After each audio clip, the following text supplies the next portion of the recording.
ನಮಸ್ತೆ ಬಲಿಷ್ಠ ಭೂಮಿ ಭಾರತದ ಮನೆಗಳಿಗೆ ವಾಸ್ತುಭುವನ್ ವಾಸ್ತುವೇದ ವಿಜ್ಞಾನ ಯೂಟ್ಯೂಬ್ ಚಾನಲ್ಗೆ ಸ್ವಾಗತ ಸುಸ್ವಾಗತ. ಭಾಳಷ್ಟು ಜನ ಕೇಳ್ತಾ ಇದ್ರು, ಒಂದು ಒಳ್ಳೆ ಟಿಪ್ಸ್ ಕೊಡಿ ಗುರುಗಳೇ, ಯಾತಕ್ಕೆ ಅಂತಂದರೆ ಮಕ್ಕಳ ವಿದ್ಯಾಭ್ಯಾಸಕ್ಕೆ ಅಂತ ಕೇಳ್ತಾಯಿದ್ರು. ಅದ್ರ ಬಗ್ಗೆ ಒಂದು ಟಿಪ್ಸನ್ನು ಕೊಡ್ತೀನಿ. ಮತ್ತೊಬ್ಬರು ಪ್ರಶ್ನೆ ಏನು ಅಂತಾರೆ, ಪಾಪ ಏನೋ ಮಾಡೋಕ್ಕೋಗಿ ಎಂಥದೋ ಆಗಿ ಟೆನ್ಷನ್ ಆಗ್ತಾಯಿದೆ, ಸೊ ಅದಕ್ಕೊಂದು ಸ್ವಲ್ಪ ಪರಿಹಾರ ಕೊಡಿ ಅಂತ ಕೇಳಿದ್ದಾರೆ, ಅದಕ್ಕೂ ಕೊಡ್ತೀನಿ. ಮತ್ತೊಬ್ಬರು ಪೂರ್ವ ಮತ್ತು ಪಶ್ಚಿಮ ಎರಡೂ ತಗ್ಗಿರೋಂಥ ಎರಡರ ಮಧ್ಯೆ ಇರೋಂಥ ಸೈಟು ಓಕೆನಾ ಅಂತ ಕೇಳ್ತಾ ಇದ್ದಾರೆ, ಅದಕ್ಕೂ ಉತ್ತರ ಕೊಡ್ತೀನಿ. ಓಕೆ, ಫಸ್ಟ್ ಯಾವುದಕ್ಕೆ ಅಂತಂದರೆ ಟಿಪ್ಸ್ಗಂತೂ ಕೊಟ್ಬಿಡ್ತೀನಿ ನಾನು. ಏನು ಅಂತಂದಾಗ, ಯಾಕಂದರೆ ಈ ಮಕ್ಕಳೆಲ್ಲ ಕೂರಿಸ್ಕೊಂಡು ಓದಿಸ್ಬೇಕು ಮಾಡಬೇಕು ಅದು ಇದು ಅಲ್ಲ ಅಂತಂದಾಗ, ಮಕ್ಕಳೆಲ್ಲ ಓದೋದಕ್ಕೆ ಯಾವ ದಿಕ್ಕನ್ನು ಅವರು ಫೇಸ್ ಮಾಡ್ತಾ, ಅಂದರೆ ಯಾವ ದಿಕ್ಕಿನ ಕಡೆಗೆ ನೋಡ್ತಾ ಅವರು ವಿದ್ಯಾಭ್ಯಾಸ ಮಾಡಿದ್ರೆ ಅವರಿಗೆ ಕಾನ್ಸಂಟ್ರೇಷನ್ ಜಾಸ್ತಿ ಆಗುತ್ತೆ, ಫೋಕಸ್ ಜಾಸ್ತಿ ಆಗುತ್ತೆ, ಆಮೇಲೆ ಅವರ ಅಂಡರ್ಸ್ಟ್ಯಾಂಡಿಂಗ್ ಕೆಪಾಸಿಟಿ ಜಾಸ್ತಿ ಆಗುತ್ತೆ ಅಂತ ನೋಡಿದಾಗ, ವಾಸ್ತುವಿನ ಪ್ರಕಾರ, ಸೈನ್ಸಿನ ಪ್ರಕಾರ ಯಾವುದು ಅಂತಂದರೆ ಪೂರ್ವ, ದಟ್ ಈಸ್ ಈಸ್ಟ್. ಯಾಕೆ ಈಸ್ಟು ಅಂತಂದಾಗ, ಪೂರ್ವ ಭಾಗದಲ್ಲಿ ಸೂರ್ಯ ಹುಟ್ಟುತ್ತಾನೆ. ಸೂರ್ಯ ಹುಟ್ಟುತ್ತಿದ್ದಂಗೆ ಏನಾಗುತ್ತೆ, ಸಕಲ ಜೀವಕೋಟಿಗಳು ಕೂಡ ಅರಳುತ್ತವೆ ಮತ್ತು ತಮ್ಮ ಜೀವನಕ್ಕೆ ಬೇಕಾಗಿರೋದನ್ನು ಹುಡುಕೊಳ್ತವೆ, ಪಡೀತವೆ, ಜೀವನವನ್ನು ನಡೆಸ್ತವೆ. ಹಾಗಿದ್ದಾಗ ನಮ್ಮ ರಾಮಾಯಣ ಮಹಾಭಾರತದಲ್ಲೂ ಕೂಡ ಬಂದಿರುತ್ತದೆ. ರಾಮಾಯಣದಲ್ಲೂ ಕೂಡ ಏನು ಹೇಳುತ್ತೆ ಅಂತಂದರೆ, ಆಂಜನೇಯ ಅನೇಕ ವಿದ್ಯೆಗಳನ್ನು ಕಲಿತು ಅದರಲ್ಲಿ ಇನ್ನೂ ಪಾರಂಗತನಾಗಬೇಕು, ಉತ್ತಿಷ್ಟನಾಗಬೇಕು, ಶ್ರೇಷ್ಠನಾಗಬೇಕು ಅಂತಂದಾಗ ಅಷ್ಟು ಜ್ಞಾನವನ್ನು ಪಡಿಬೇಕು ಅಂತಂದರೆ ನೀನು ಭೂಮಿ ಮೇಲಿರುವಂಥ ಎಲ್ಲ ಗುರುಗಳದ್ದು ಆಗೈತಲ್ಲಪ್ಪ, ಇನ್ನು ಭೂಮಿಗೆ ಬೆಳಕನ್ನು ಚೆಲ್ತಾರುವಂತಹ, ಕಿರಣವನ್ನು ಕೊಡ್ತಾ ಇರತಕ್ಕಂತಹ, ಭೂಮಿಗೆ ಜೀವಸತ್ವವನ್ನು ಕೊಡ್ತಾ ಇರತಕ್ಕಂತಹ ಮತ್ತು ಪ್ರಾಣವಾಯುವನ್ನು ಕೊಡ್ತಾ ಇರತಕ್ಕಂಥ ಯಾರು? ಸೂರ್ಯದೇವ. ಅವನ ಹತ್ರ ಹೋಗಿ ನೀನು ಹೈಯರ್ ಸ್ಟಡೀಸನ್ನು ಮಾಡ್ಬೋದು, ಅವನಿಗೆ ಮಾತ್ರ ಅಷ್ಟೊಂದು ದಿವ್ಯ ಜ್ಞಾನ ಇರೋದು ಅಂತ ಹೇಳ್ತಾ ಇರ್ತಾರೆ. ವಿಶ್ವಾಮಿತ್ರರು ಸಹ ಗಾಯತ್ರಿ ಮಂತ್ರದಲ್ಲಿ ಯಾರನ್ನು ಅವರು ಕೇಳ್ಕೊತಾ ಇದ್ದಾರೆ ಅಂತಂದರೆ, ಯಾರನ್ನು ಅವರು ಆರಾಧಿಸ್ತಾ ಇದ್ದಾರೆ ಅಂತಂದರೆ, ಅವರು ಸೂರ್ಯದೇವನನ್ನೇ ಆರಾಧಿಸ್ತಾ ಇರ್ತಾರೆ. ಓಂ ಭೂಭುವ ಸ್ವಃ ತತ್ಸವಿತರ್ವರೇಣ್ಯಂ ಭರ್ಗೋ ದೇವಸ ಧೀಮಹಿ ಧಿಯೋ ಯೋನ ಪ್ರಚೋದಯಾತ್.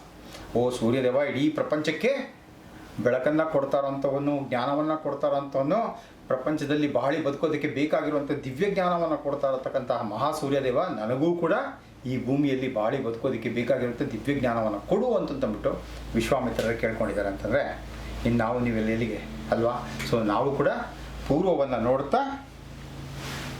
ಭಾಗವನ್ನು ನೋಡ್ತಾ ವಿದ್ಯಾಭ್ಯಾಸವನ್ನು ಮಾಡ್ತಾ ಹೋಯ್ತು ಅಂತಾರೆ, ಖಂಡಿತವಲ್ಲೂ ಅವರಿಗೆ ವಿದ್ಯೆ ಅನ್ನೋಂಥದ್ದು ಶ್ರೇಷ್ಠ ಮಟ್ಟದಲ್ಲಿ ಒಲಿತಾ ಹೋಗ್ತಾ ಇರುತ್ತೆ. ಹಾಗಾಗಿ ಇದು ಉತ್ತಮ ಟಿಪ್ಸು. ನಾನು ಕೂಡ ಸಾಧಾರಣವಾಗಿ ನಾನೇನಾದರೂ ಫರ್ದರ್ ಸ್ಟಡೀಸು, ಹೈಯರ್ ಸ್ಟಡೀಸು ಅದೆಲ್ಲ ಮಾಡ್ಬೇಕಾದ್ರೆ ಸಾಧಾರಣವಾಗಿ ಈಸ್ಟ್ ಕಡೆಗೆ ತಿರ್ಕೊಂಡು ಓದೋದನ್ನು ನಾನು ಮಾಡ್ತಾ ಇರ್ತೀನಿ. ಸೊ ಯಾರೆಲ್ಲ ಕೆಲವರು ಪ್ರಶ್ನೆನೂ ಕೇಳಿದರೆ ನಾನು ಇದನ್ನೇ ಟಿಪ್ಸಾಗಿ ಇವತ್ತು ಕೊಟ್ಬಿಡ್ತಾ ಇದ್ದೀನಿ. ದಯವಿಟ್ಟು ಪೂರ್ವ ಭಾಗಕ್ಕೆ ತಿಳ್ಕೊಂಡು ವಿದ್ಯಾಭ್ಯಾಸವನ್ನು ಮಾಡ್ತಾ ಹೋಗಿ, ಎಲ್ಲ ರೀತಿಯಲ್ಲೂ ಕೂಡ ವಿದ್ಯೆ ಒಲಿತಾ ಹೋಗ್ತಾ ಇರುತ್ತೆ. ಓಕೆ, ಇದೊಂದು. ಎರಡನೇದೊಬ್ಬರು ಪಾಪ ಕೇಳ್ತಾಯಿದ್ರೆ, ಏನೋ ಒಂದು ವಿಚಾರ ಅಂತ ಕೇಳೋಕ್ಕೋದೆ ಗುರುಗಳೇ, ಕೇಳೋಕೆ ಹೋದಾಗ ನಮ್ಮಲ್ಲೇ ಅವರು ಕೇಸ್ ಹಾಕ್ಬಿಟ್ಟು ಮಾಡಿಬಿಟ್ಟು ತುಂಬ ಪ್ರಾಬ್ಲಮ್ ಕೊಡ್ತಾ ಇದ್ದಾರೆ. ಸೊ ವಾಸ್ತು ಅಂತ ಕೇಳೋಕೆ ಹೋದಾಗ ಎಲ್ಲ ಏನು ಮಾಡ್ತಾ ಇರ್ತಾರೆ, ನಾರ್ತ್ ವೆಸ್ಟ್ ಏನಾದ್ರು ಎಕ್ಸ್ಟೆನ್ಷನ್ ಆಗಿತ್ತು ಅಂತಾರೆ, ನಾರ್ತ್ ಈಸ್ಟ್ ಏನಾದ್ರು ಬೆಳೆದಿದ್ದರೆ, ನಾರ್ತ್ ವೆಸ್ಟು ವಾಯು ಏನಾದ್ರು ಬೆಳೆದಿತ್ತು ಅಂತಾರೆ, ಈ ರೀತಿ ಸಮಸ್ಯೆಗಳೆಲ್ಲ ಬರುತ್ತೆ ಅಂತ ಹೇಳ್ತಾ ಇದ್ದಾರೆ. ಸೊ ಹಾಗಾಗಿ ಅದಕ್ಕೆ ಏನಾದ್ರು ಒಂದು ಪರಿಹಾರ ಕೊಡಿ ಅಂತ ಕೇಳ್ತಾ ಇದ್ದಾರೆ. ನೋಡಿ, ಹಾಗೆ ಆಗಿಬಿಡುತ್ತೆ. ನಾವು ನ್ಯಾಯ ನೀತಿ ಧರ್ಮದಿಂದ ಇರ್ತೀವಿ, ತುಂಬ ಅನ್ಯಾಯ ಅಕ್ರಮಗಳಾದಾಗ ನಮಗೆ ಸಹಿಸ್ಕೊಳಕ್ಕಾಗಲ್ಲ. ಒಂದು ಮಾತು ಕೇಳಿದಾಗ ಏನು ಮಾಡ್ತಾರೆ, ಆ ತಿಕ್ಕಲ್ರು ಏನು ಹೇಳೋದು, ಹುಚ್ಚಮಂಡೆ ಗಂಡರು ಅಂತ ಹೇಳಬೇಕು, ಏನು ಹೇಳಬೇಕು ಗೊತ್ತಿಲ್ಲ. ಸೊ ಅಂಥವ್ರು ಏನು ಮಾಡ್ತಾರೆ, ನಮ್ಮ ಮೇಲೆ ಕೇಸ್ಗಳನ್ನು ಹಾಕ್ಬಿಡ್ತಾರೆ. ಓಕೆ, ಅವ್ರಿಗಂತೂ ಜೀವನ ಎಲ್ಲ ಹಂಗೆ ಆಗ್ಬಿಟ್ಟಿರುತ್ತೆ. ಆದರೆ ನಮಗೆ ಆ ಥರ ಇಲ್ಲ. ನೆಮ್ಮದಿಯಾಗಿ ನಮ್ಮ ಕೈಲಿ ಏನಾಗುತ್ತೋ ಅದನ್ನು 4 ಜನಕ್ಕೆ ಒಳ್ಳೇದು ಮಾಡ್ತೀವಿ, ಇಲ್ಲಾಂದರೆ ತೆಪ್ಪಗಿರ್ತೀವಿ. ಇರಬೇಕಂತ ನಾವು ಪ್ರಶ್ನೆಗಳನ್ನ ಕೇಳಬೇಕಾದ್ದೆ. ಆದರೂ ಏನಾಗ್ಬಿಡುತ್ತೆ ಅಂದರೆ, ಈ ರೀತಿ ಆದಾಗ ಏನಾಗುತ್ತೆ, ನಮಗೆ ಜೀವನದಲ್ಲಿ ಏನೋ ಒಳ್ಳೇದು ಮಾಡೋಕ್ಕೋಗಿ ಯಾವುದನ್ನೂ ತೆಗೆದು ತಲೆ ಮೇಲೆ ಹಾಕೋಣಂಗೆ ಆಯ್ತಲ್ಲ ನಮಗೆ ಅಂತ ಫೀಲ್ ಆಗಿರುತ್ತೆ. ಯಾರಿಗೆ ಪ್ರಶ್ನೆ ಕೇಳಿದ್ರು ಅವ್ರಿಗೆ ಹೇಳ್ತಾ ಇದ್ದೀನಿ. ನೈಋತ್ಯ ಇದು ವಾಯುಮೂಲ ಏನಾದರೂ ಎಕ್ಸ್ಟೆನ್ಷನ್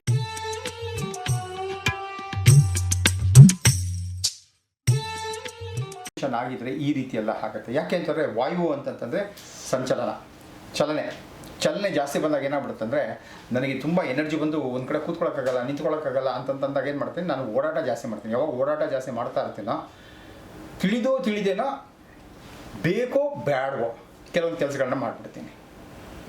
ಸೊ ಆ ರೀತಿ ಆದಾಗ ಏನಾಗ್ಬಿಡುತ್ತೆ ಅಂದರೆ, ಬೇಕಿರೋ ಕೆಲಸ ಮಾಡಿದಾಗ ಒಳ್ಳೇದಾಗುತ್ತೆ, ಬೇಡದಿರೋ ಕೆಲಸ ಮಾಡಿದಾಗ ಕೆಟ್ಟದಾಗುತ್ತೆ. ಸೊ ಆ ಥರ ಆಗಿದೆ ಅಂತಂದರೆ, ಯಾರು ಈ ಪ್ರಶ್ನೆಯನ್ನು ಕೇಳ್ತಾ ಇದ್ರೆ ಅವರಿಗೆ ನೋಡಿ, ಇದರಲ್ಲಿ ಯಾವುದೋ ಒಂದು ಭಾಗದಲ್ಲಿ ವೆಸ್ಟ್ ಆಫ್ ನಾರ್ತ್ ವೆಸ್ಟು ನೀವು ಕೇಳಿರೋ ಪ್ರಕಾರ ನನಗೆ ಅನಿಸಿರೋದು ಅಂತಂದರೆ ಇದು ಈ ರೀತಿ ಏನಾದ್ರು ಎಕ್ಸ್ಟೆನ್ಷನ್ ಆಗಿದೆ ಅಂತಂದರೆ ಮನೆಯಲ್ಲಿ ಈ ರೀತಿ ಎಕ್ಸ್ಟೆನ್ಷನ್ ಆಗಿದೆ ಅಂತಂದರೆ ಸಾಧಾರಣವಾಗಿ ವಾಸ್ತುಲಿ ಏನು ಹೇಳ್ತೀವಿ ಅಂದರೆ ಈ ಭಾಗಕ್ಕೆ ಇದೇನಿರ್ತಲ್ಲ ಮನೆಯನ್ನು ರೆಕ್ಟ್ಯಾಂಗಲ್ಲು ಸ್ಕ್ವೇರಾಗಿ ಮಾಡಿಕೊಂಡಾಗ ಈ ಭಾಗದಲ್ಲಿ ಒಂದು ಕಾಪರ್ ತಂತಿಯನ್ನು ಅಥವಾ ಕಾಪರ್ ರಾಡನ್ನು ಅಲ್ಲಿಂದ ಇಲ್ಲೂ ತನಕ ಇನ್ಸರ್ಟ್ ಮಾಡೋದ್ರಿಂದ ಇದು ಕಟ್ ಆಯಿತು ಅಂತ ಬರುತ್ತೆ. ಅಂದರೆ ಇದು ಸಮ ಆಯಿತು, ಇದು ಬ್ಯಾಲೆನ್ಸ್ ಆಯಿತು ಅಂತ ಬರುತ್ತೆ.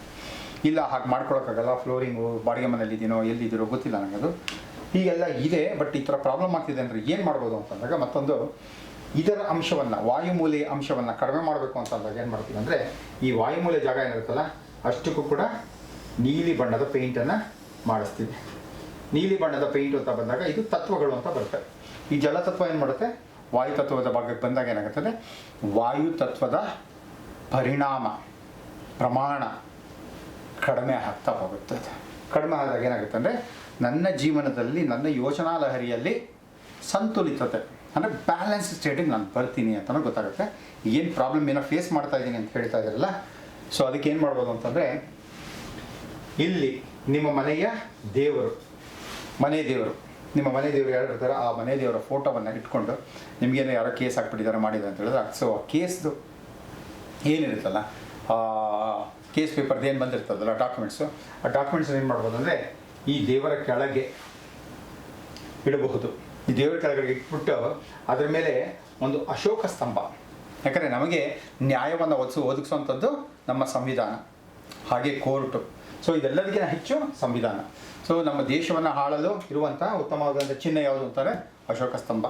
ಕೆಳಗಡೆಗೆ ನೀವು ಆ ಕೇಸ್ ಪೇಪರನ್ನು ಇಟ್ಟುಬಿಟ್ಟು ಅದ್ರ ಮೇಲೆ ಅಶೋಕ ಸ್ತಂಭವನ್ನು ಇಟ್ಟು ಮತ್ತು ನಿಮ್ಮ ಮನೆಯ ದೇವರ ಕೃಪಾ ಕಟಾಕ್ಷವನ್ನು ಬೇಡ್ಕೊಂಡು ಆ ಭಾಗದಲ್ಲಿ ಇಟ್ಬಿಟ್ಟು ಪ್ರತಿದಿನ ಅಲ್ಲಿ ನೋಡ್ತಾ ಹೋಗಿ ನಾನು ನ್ಯಾಯ ನೀತಿ ಧರ್ಮದಿಂದ ಇದ್ದೀನಿ, ಹಾಗಾಗಿ ಜಯ ನನ್ನ ಕಡೆಗೆ ಅನ್ನೋದನ್ನು ನೀವು ಹೇಗೆ ಅಂತಂದರೆ ಕಡಿಮೆ ಅಂದರೆ ಒಂದು 10ರಿಂದ 15 ನಿಮಿಷ ಅಲ್ಲಿ ಕೂತು ಧ್ಯಾನ ಮಾಡಿ ಈ ಕೇಸಿಂದ ನೀವು ಬಿಡುಗಡೆ ಆಗ್ತೀರಾ ಅನ್ನೋ ರೀತಿಯಲ್ಲಿ ಭಾವಿಸ್ಬೇಕು. ಮತ್ತು ಈ ಕೇಸು ನಿಮ್ಮ ಪರವಾಗಿ ಆಗ್ತದೆ, ನಿಮಗೆ ಜಯ ಸಿಗ್ತಿದೆ ಅನ್ನೋ ರೀತಿಯಲ್ಲಿ ನೀವು ಭಾವಿಸ್ಕೊಂಡು ಮಾಡಿಕೊಂಡು ನಿಮ್ಮ ಮನೆ ದೇವರ ಕೃಪಾ ಕಟಾಕ್ಷ ಮತ್ತು ನಮ್ಮ ದೇಶದ ಸಂವಿಧಾನದ ಏನಿರುತ್ತಲ್ಲ ಆ ಹಕ್ಕು ಬಾಧ್ಯತೆಗಳು, ಸೊ ಹಕ್ಕು ಬಾಧ್ಯತೆಗಳು ನಮ್ಗೆ ಸಿಗಲಿ ಅಂತ ಕೇಳ್ಕೊಂಡು ಮಾಡ್ಕೊಳ್ಳಿ. ಖಂಡಿತವಾಗ್ಲೂ ಕೂಡ ಒಳ್ಳೆ ರಿಸಲ್ಟ್ ಅಂದೇ ಬರುತ್ತೆ. ಆಮೇಲೆ ಯಾರು ನಿಮಗೆ ಕೇಸ್ ಹಾಕಿದಾರಲ್ಲ ಸೊ ಅವ್ರಿಗೂ ಕೂಡ ದೇವರಲ್ಲಿ ಕೇಳ್ಕೊಳ್ಳಿ, ಅವ್ನಿಗೆ ಒಳ್ಳೆ ಬುದ್ಧಿ ಕೊಟ್ಟು ಈ ಕೇಸನ್ನು ಅವ್ನು ಹಿಂಪಡೆಯೋ ರೀತಿಯಲ್ಲೋ ಅಥವಾ ಈ ಕೇಸಿಂದ ಡಿಗ್ರಿ ಆಗೋ ರೀತಿಯಲ್ಲೋ ಅವ್ನಿಗೆ ಒಳ್ಳೆ ಬುದ್ಧಿ ಕೊಡಪ್ಪ ಭಗವಂತ ಅಂತಂದ್ಬಿಟ್ಟು ಕೇಳ್ಕೊಳ್ತವ್ರಿಗೆ ಖಂಡಿತವೂ ಒಳ್ಳೆಯದಾಗುತ್ತೆ.